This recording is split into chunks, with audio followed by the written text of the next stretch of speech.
Liam, hello. Hi, Pip. Good to be with you. And you. Good to see you. Can we be relieved about this, or should we sort of rein in our optimism?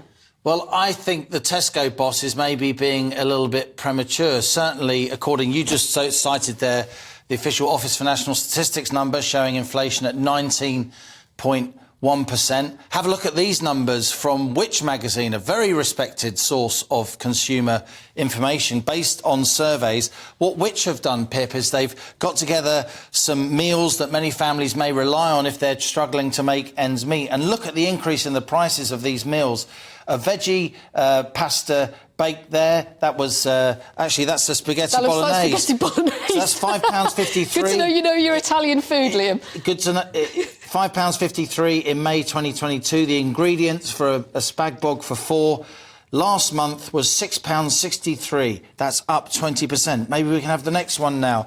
Who knows which one it will be? And there's the veggie pasta bake, a cheaper option, £2.68 in May 2022. A meal for four, cooked at home, £3.39. The ingredients for that now, Pip. That's up 26%, far higher than the headline numbers. Then I think we've got fish fingers, chips and beans on the menu, £3.06 in May 2022. If you're putting that together for a family of four, parents and two kids maybe, it's now £3.79, a 24% increase. I mean, let's give him his due. The boss of Tesco, what he did say, this is Ken Murphy, he said there are encouraging signs that inflation is starting to ease across the market. We will keep working tirelessly to ensure customers receive the best possible value at Tesco. It has to be said, though, Pip, in recent weeks, you've had ministers, MPs, a lot of journalists like me saying to the big food retailers, we even had the Governor of the Bank of England say it earlier this week, food prices in the UK are not coming down as quickly as they are elsewhere across the Western world. That may be because the UK is actually the world's third biggest food importer. So we are vulnerable, and lots of ordinary households, unfortunately, are feeling this food price inflation. And if it carries on, like particularly as we get to, say, towards Christmas, when people will be buying so much more...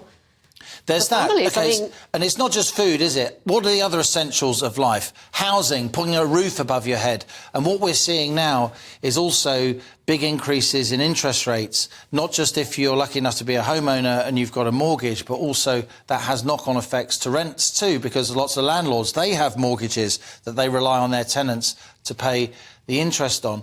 You know, we had an incredible interview on GB News last night when Liz Truss was making the point that interest rates on government bond markets, they're now higher than they were at the time of her mini-budget when she was Prime Minister and Kwasi Kwarteng was Chancellor. Liz Truss saying I was right? Yeah, now we've got the grown-ups in the room, Rishi Sunak and Jeremy Hunt, the people who the IMF like and the Treasury like and all the good people in the economics establishment like. And guess what? Government bond yields, the amount of money the government must pay in order to borrow money from financial markets, they are now way above where they were under Liz Truss and Kwasi Kwarteng. That suggests that financial markets think our public finances are more rickety than they were at the time of the mini-budget. And the problem with that, Pip, is that has knock-on effects on mortgage rates.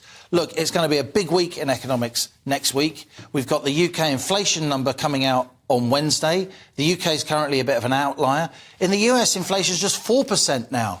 That's an increase in the cost of living over 1 year. In the Eurozone, it's 6.1%. Here in Britain, it's still 8.9%. And yet we're told it's out of the government's control. It is out of the government's control because... But then these other countries have low inflation. They do have low inflation because maybe they don't import as much food. Maybe their labour markets are a bit more competitive. Maybe their supermarkets are being a bit fairer, though our supermarkets would, of course, deny that. Lots and lots of variables. But on Wednesday next week, we'll get that inflation number. And then on Thursday, crucially, we'll have the next decision from the Bank of England. And a lot of politics relies on those two numbers. Unless the Tories can point to inflation falling quite rapidly, there's going to be a lot of pressure on Rishi Sunak. And, of course... He doesn't need any more pressure, He doesn't need any more pressure on him at the moment. But I'm of the view, I'm afraid, as somebody who's covered politics and economics over many, many years in newspapers and on television, economics always wins. Economics drives politics, not the other way around. And unless if this inflation number's still really high next week, a lot of this Westminster froth about Boris and honours, it will just be blown off the front pages. The focus will be completely on the economy, because in the end, that's what matters to ordinary people. And just getting back to mortgages, I mean, even in the rental market, it's tough because a lot of landlords are leaving the rental market. You know, there's not enough housing available. I mean, every which way you look at it, it's a nightmare. We haven't built enough houses in this country for decades. This is a cross-party phenomenon.